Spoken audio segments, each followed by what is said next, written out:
Pozdrav svima ljudi, dobrodošli u novi video.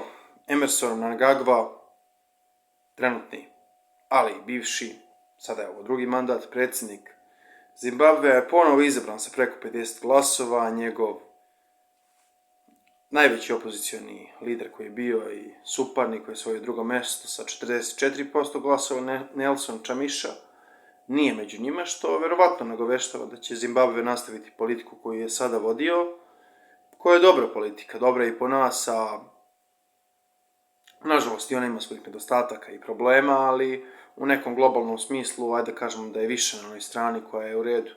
Koliko će se to, naravno, uklopiti ili neće se uklopiti u svetski poredak, Zimbabve nije ni toliko bitna država, ali, eto, da imate i to na umu, tako su prošli izbori i zvanično potvrđeni rezultati istih u ovoj afričkoj zemlji.